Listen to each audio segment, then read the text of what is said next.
नमस्कार मित्रांनो, लग्नानंतर होईलच प्रेम या मालिकेच्या आजच्या भागामध्ये मी तुम्हा सर्वांचे अगदी मनपूर्वक स्वागत करते. आजच्या भागामध्ये आपल्याला पाहायला मिळतं, रिपोर्ट पाहताच काव्याच्या डोळ्यात अश्रू असतात. तिचे पाणवलेले डोळे पाहून पार्थ विचारतो की काय झालंय. त्यावेळी काव्या पार्थना म्हणते, पार्थ, माझ्याशिवाय एक छोटंसं हृदय माझ्या शरीरात धडधडतंय, हे कसं शक्य आहे. तर पार्थ म्हणतो, शक्य आहे. चमत्कार निसर्गाचाच चमत्कार आहे आणि हा तोच चमत्कार आहे जो चमत्कार बायका 9 महिने आपल्या पोटात घेऊन वावरत असतात आणि कामही करत असतात. आणि तुम्हीही कराल नक्कीच, असं म्हणत पार्थ काव्याकडे पाहत असतो. तर रम्याच्या प्लॅनप्रमाणे रम्या विजयला आता हॉस्पिटलच्या तिथेच घेऊन आलेली असते. तर विजय मात्र रम्याच्या प्रेमात आकंठ बुडालेला असतो. विजय म्हणू लागतो, काय गंमत आहे ना, म्हणजे आपण एखाद्याच्या प्रेमात पडलो तर जर आपण पार्किंगमध्ये फिरत असलो तरीसुद्धा बीचवरच फिरतोय असंच फील होतं ना, असं म्हणत तो रम्याशी बोलत असतो. रम्याला मात्र त्या विजयशी बोलण्यात काहीच इंटरेस्ट नसतो. ती रागाने त्याच्याकडे पाहत असते. आता तिथेच काव्या आणि पार्थही असतात. आता त्याच संधीचा फायदा घेत आता रम्या इथे विजयचा हात हातात घेते आणि विजयला प्रश्न करत म्हणते, विजय, तुला लहान मुलं आवडतात. तर विजय रम्याला म्हणतो, रम्या, अगं, जो प्रश्न मी तुला विचारायला हवा तोच प्रश्न तू मला विचारत आहेस. हो, मला लहान मुलं खरंच खूप आवडतात आणि दुसऱ्यांचीच नाही तर स्वतःचीही. आता रम्या पार्थ आणि काव्याकडे पाहत असते. तर इकडे काव्या पार्थला म्हणते, मला ही मुलं खूप आवडतायत पार्थ, अगदी मनापासून आवडतायत, पण भीती वाटते हो, असं अडकल्यासारखं वाटतंय मला. तर पार्थ काव्याला म्हणतो, हे बघा काव्या, तुम्ही अगोदर शांत व्हा आणि तुम्हाला कोणीही अडकवलेलं वगैरे नाहीये, पण हे आपलं प्रेमाचं प्रतीक आहे, आपलं बाळ.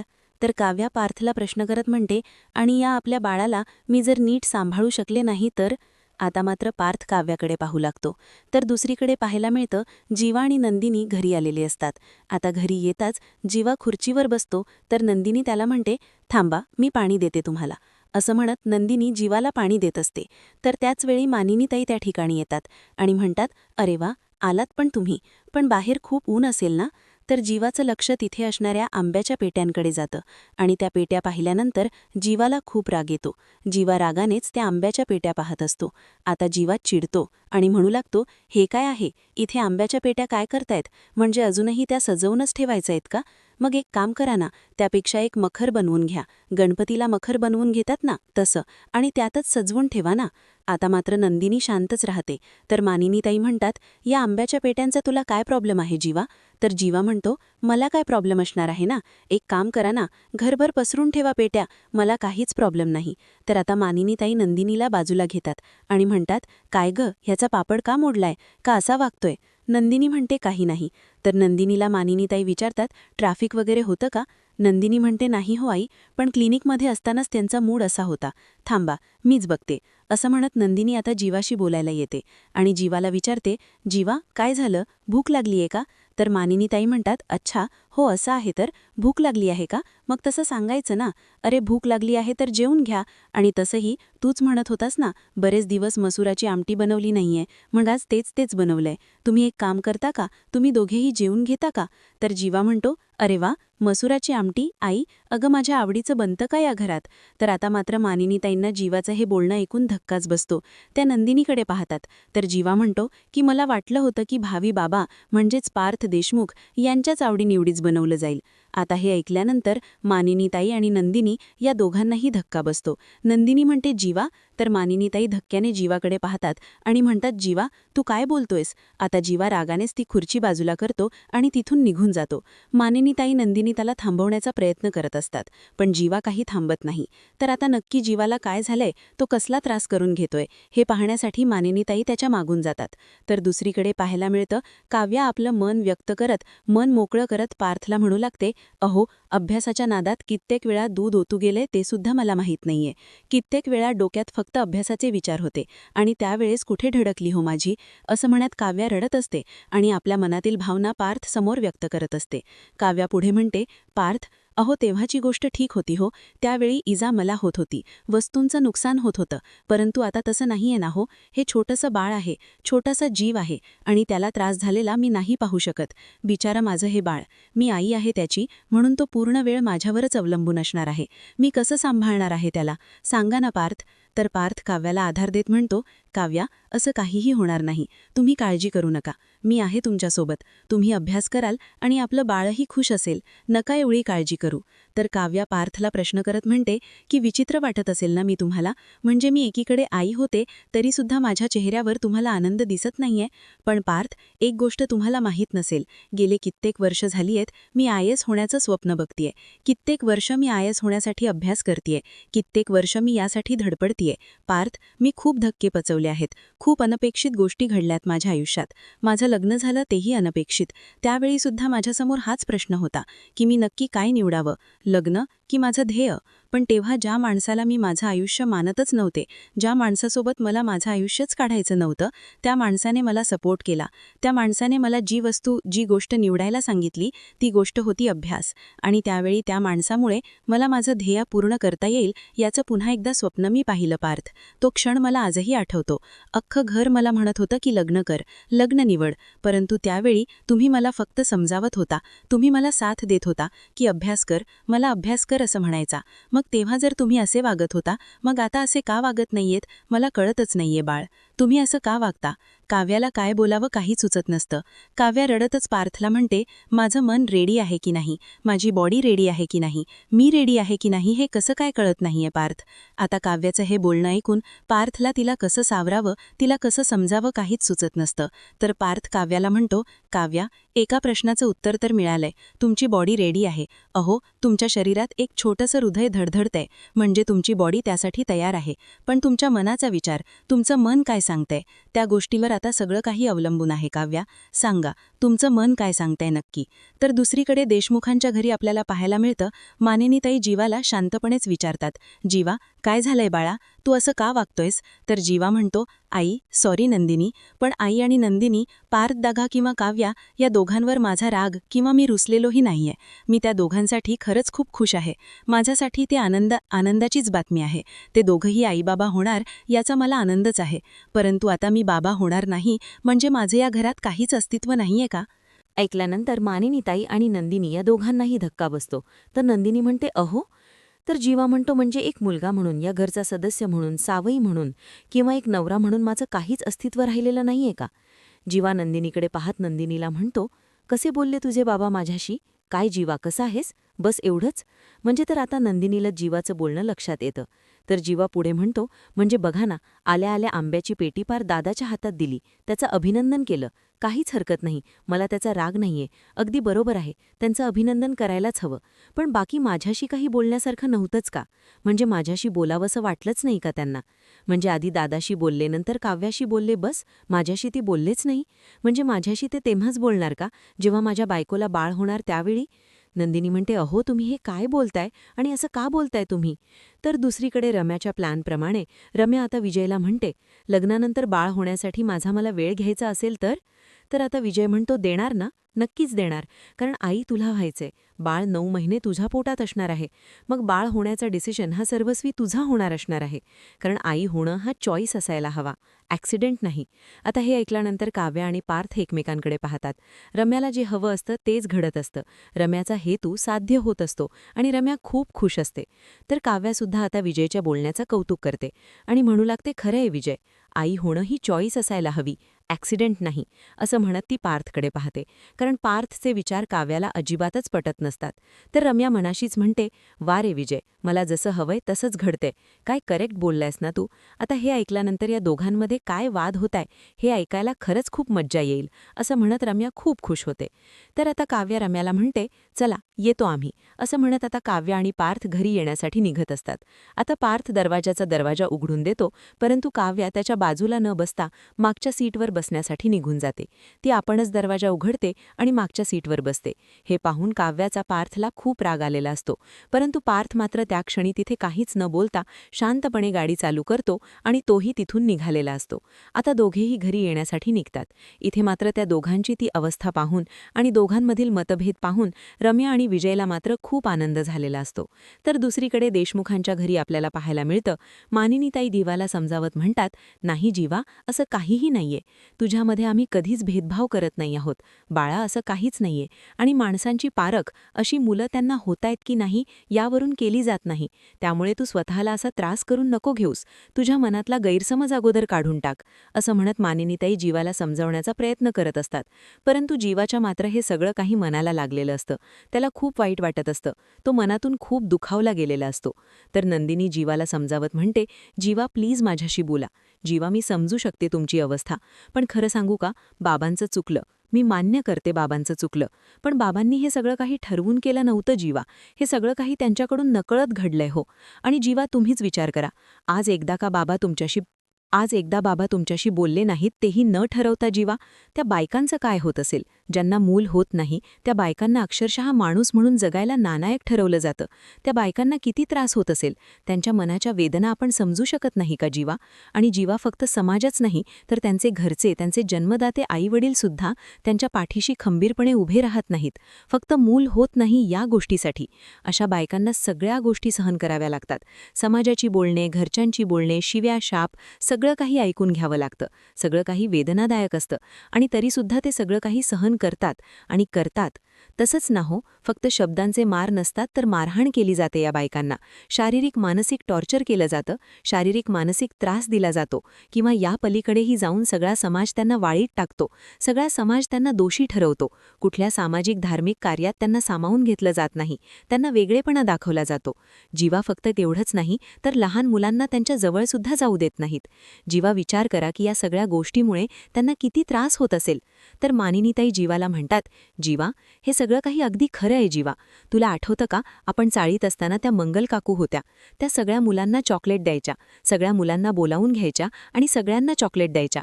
त्यांचं गोड कौतुक करायचे. पण त्याच चाळीतल्या बऱ्याच बायका होत्या ज्या मंगल काकूंना खूप काही बोलायच्या. त्या कधीच त्यांना कुठल्या कार्यक्रमांमध्ये सामावून घ्यायच्या नाहीत, कधी घरी बोलवायच्या नाहीत, कधी बारशाला बोलवायच्या नाहीत, कधी वाढदिवसाला बोलवायच्या नाहीत. हे सगळं काही त्या मंगल काकू सहन करत होत्या. कधीच त्या काही बोलल्या नाहीत. पण उलट जीवा, आपण त्यांच्याशी असं कधीच वागलो नाही.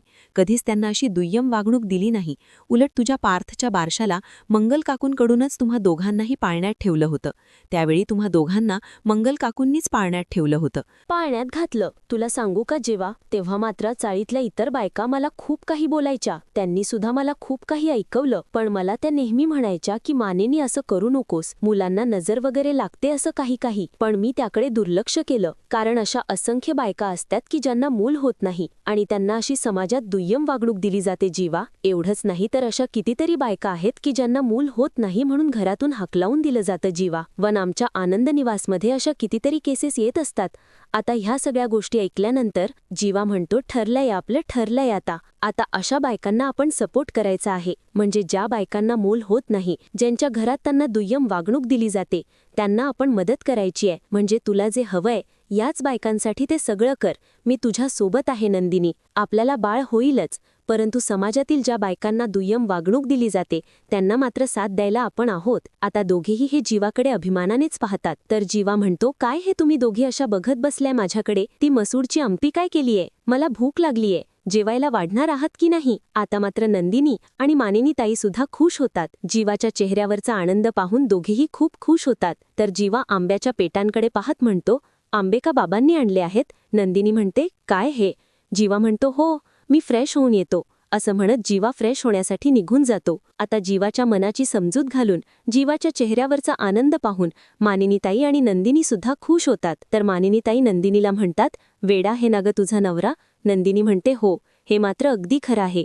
असं म्हणत दोघे हसतात. तर इकडे वसुआत्या फोटो पाहतात आणि त्याच वेळी रम्या आलेली असते. वसुआत्या रम्याला म्हणतात, रम्या, अगं इथे ये, जरा फोटो बघ ना. रम्या म्हणते, काय हे? तर वसुआत्या म्हणतात, अगं सोन्याची चेनची डिझाईन बघते. रम्या म्हणते, अगं तुझ्यासाठी बनवतेस का? वसुआत्या म्हणतात, नाही ग, माझ्यासाठी नाही. रम्या म्हणते, मग माझ्यासाठी नको, मला नको आहे, कारण माझ्याकडे अशा खूप आहेत. तर वसुआत्या म्हणतात, अगं तुझ्यासाठी सुद्धा नाही ग, या तर मी माझ्या जावयांसाठी बनवत आहे. तर आता रम्या म्हणते, काय? वसुआत्या म्हणतात, हो, माझ्या लाडक्या जावयासाठी. अगं बघ ना रम्या, आता तुझं लग्न होणार आणि फायनली मला जावई मिळणार आहे. आता अगं मी तर अगदी आनंदाने मिरवणार आहे रम्या. अगं कितीतरी वर्षाचं माझं हे स्वप्न आता पूर्ण होतंय. आणि रम्या, तुला खरं सांगू का, तो मुलगा इतका छान आहे ना, खरंच तो खूप छान आहे, मनाने समजूतदार आहे. आणि रम्या, आता सुद्धा तू त्याच्यासोबतच फिरायला गेली होतीस ना? मस्त गेला ना वेळ तुझा? रम्या मात्र खूप चिडते आणि म्हणू लागते, बस आई, तो मुलगा छान आहे किंवा तो कसा आहे याच्याशी माझं काहीही देणं घेणं नाही. वसवत्त्या म्हणतात, अगं रम्या. म्हणते, हो, कारण माझा इतर कुठल्याही मुलावर विश्वासही नाही किंवा इतर कुठल्याही मुलाचा मी विचारही करणार नाही. तुझा जावाई फक्त पार्थ देशमुखच असेल. आता वसुअत्त्यांना रम्याच्या या बोलण्यावर काय बोलावं काहीच कळत नाही. तर रम्या म्हणते, पण हा मुलगा कामाचा मात्र बरा आहे. वसुअत्त्या म्हणतात, कामाचं म्हणजे? रम्या म्हणते, म्हणजे याचा वापर मी हवं तिथे पैदा म्हणून करू शकते. म्हणजे मला जसा हवा तसा मी त्याला खेळवू शकते. गाई भाज्यांमध्ये नाही का आपल्याला हवा तेवढा बटाटा टाकता येतो, तसाच मी याला वापरू शकते. म्हणजे याचा वापर मी योग्य त्या ठिकाणी करू शकते. वसवत्त्यांना काहीच कळत नाही. वसवत्त्या म्हणतात, रम्या, अगं तू काय बोलतेस? रम्या म्हणते, ते जाऊ देत. हे बघ, हे नेऊन फ्रीजात ठेव, मी काव्यासाठी घेऊन आली आहे. वसवत्त्या म्हणतात, काव्यासाठी? तर आता रम्या म्हणते, अगं हो, ती प्रेग्नेंट आहे ना, म्हणून तिच्यासाठी. वसवत्त्या म्हणतात, काय? बरं घेऊन आलीयेस. असं म्हणत वसुअत्त्या त्या पेपरात गुंडाळलेली वस्तू पाहतात आणि ती असते पपई. आता पपई पाहून वसवत्त्यांना धक्काच बसतो. वसवत्त्या म्हणतात, अगं बाई, हे काय आहे? ती प्रेग्नेंट आहे, तुला माहिती आहे ना, आणि काव्या पपई नाही खाऊ शकत. रम्या म्हणते, ग आई, तुझं काय चाललंय? वसवत्त्या म्हणतात, तुझं काय चाललंय? ते टीव्हीमध्ये दाखवतात तसं काहीतरी? म्हणजे पपई खाल्ल्यानंतर बाळ वगैरे?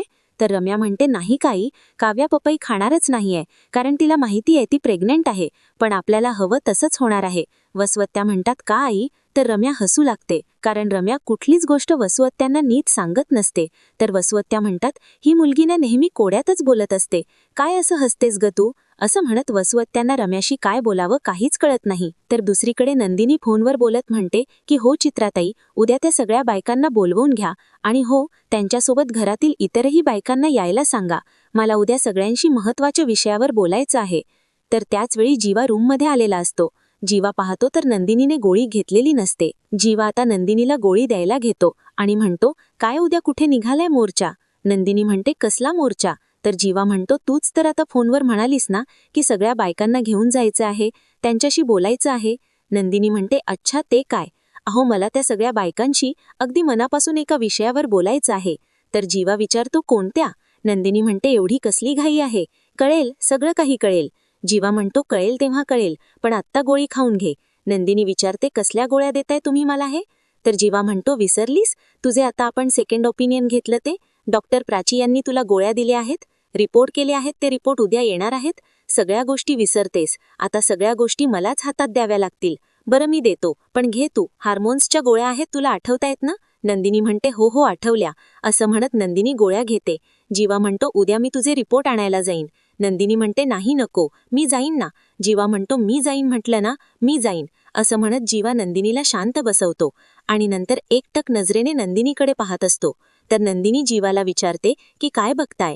जीवा म्हणतो, बघतोय, माझ्या आधीच्या नंदिनीचं हसू कुठे हरवलंय ते शोधतोय मी.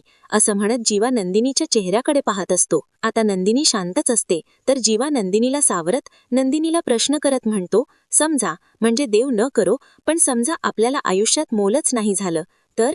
आता हे ऐकल्यानंतर नंदिनीला धक्का बसतो. पण जीवा म्हणतो, तरी सुद्धा त्यांचे संसार सुरळीत चालू आहेत ना? म्हणजे असंख्य अशी कपल आहेत की ज्यांना मूल होत नाही, तरी सुद्धा त्यांचे संसार सुखाने आहेतच ना? आता मात्र नंदिनी विचार करू लागते. तर जीवा नंदिनीच्या उत्तराची वाट पाहत असतो. त्यावेळी नंदिनी जीवाला म्हणते, पण मनातली सल कुठे कुठे जाते? ती तर तिथेच असते ना? आपण ज्यावेळी रस्त्याने जात असतो त्यावेळी शाळेत मुलं जात असतात आणि त्या शाळेत जाणाऱ्या मुलांना पाहून असं वाटतं की आपलं सुद्धा मूल असतं. तर असंच दप्तर घेऊन शाळेत लिहिलं असताना, असंच बागडलं असताना, आपल्या चेहऱ्यावरचं हसू अजून वाढवलं असताना, आपण त्याला शाळेतून आणायला गेलो असतो, त्याचं कौतुक ऐकायला पॅरेंट्स मीटिंगला गेलो असतो, त्याच्यासोबत पावसात अगदी मनसोक्त भिजलो असतो आणि स्पोर्ट डेला त्याला धावताना बघून आपल्यालाच थाप लागली असते. या सगळ्या गोष्टी वाटतातच, पण आपल्याला मूल होत नाही म्हटल्यावर बारसा, मुंज किंवा वाढदिवस या सगळ्या गोष्टी असं म्हणत नंदिनीचे डोळे पाणावलेले असतात. नंदिनी जीवाला म्हणतो, आपण ज्या गोष्टी टाळतो त्या पलीकडेही जाऊन लोकही आपल्याला टाळायला लागतात. मूल न होण्याचं दुःख लोक आयुष्यभर पचवू शकतात जीवा, पण जीवा मला बाळ हवंय. असं म्हणत नंदिनी अगदी मनापासून जीवाशी बोलत असते. आपल्या मनातील भावना जीवासमोर व्यक्त करत असते. तर आता नंदिनी जीवाला म्हणते, जीवा तुम्ही मला प्रश्न विचारला, मग मी आता तुम्हाला प्रश्न विचारते. देव नको पण आपल्याला जर मूल झालंच नाही तर मग आपण नक्की काय करायचं आहे? कारण आपल्याला मूल हवंय, मग आपण काय निर्णय घ्यायचा आहे? आता नंदिनीच्या या प्रश्नाचं जीवाकडे उत्तर नसतं. जीवा नंदिनीला म्हणतो, खूप उशीर झालाय. असं म्हणत तिचे अश्रू पुसतो आणि म्हणू लागतो झोप. जीवा तिथून निघून जातो, पण इथे मात्र नंदिनीचे अश्रू अनावर होतात. या सगळ्या विचाराने नंदिनी मात्र थकून गेलेली असते. तर येणाऱ्या पुढील भागामध्ये आपल्याला पाहायला मिळतं, काव्याच्या समोर पपईंचा बाऊल असतो, तर त्यावेळी पार्थ तिथे येतो. तर आता काव्या पार्थला म्हणते, पार्थ, अहो हा पपईचा बाऊल तर रम्याने इथे ठेवला होता. आता मात्र पार्थ रम्यावर चिडतो आणि म्हणू लागतो, रम्या, माझ्या बाळापासून आणि माझ्या बायकोपासून दूर राहायचं, याद राख. परंतु त्याच वेळी तिथे विजय येतो आणि आता पार्थचं बोट खाली घेत म्हणतो, रम्या नाही, रम्या विजय मत करी. आता जर माझ्या बायकोशी लढायचं असेल तर मला भिडावं लागेल. आता विजयचं हे नवं रूप पाहून काव्या आणि पार्थला धक्काच बसतो. आता विजयचं हे नवं रूप नक्की काय वळण घेणार हे पाहणं अतिशय रंजक ठरणार. मित्रांनो, अशाच मालिकांचे नवनवीन अपडेट पाहण्यासाठी चॅनलला नक्कीच सबस्क्राईब करा. आजचा व्हिडिओ तुम्हाला कसा वाटला हे कमेंट करून नक्कीच कळवा. आजचा व्हिडिओ जर तुम्हाला आवडला असेल तर व्हिडिओला लाईक करायलाही विसरू नका. व्हिडिओ पाहिल्याबद्दल तुम्हा सर्वांचे अगदी मनःपूर्वक धन्यवाद.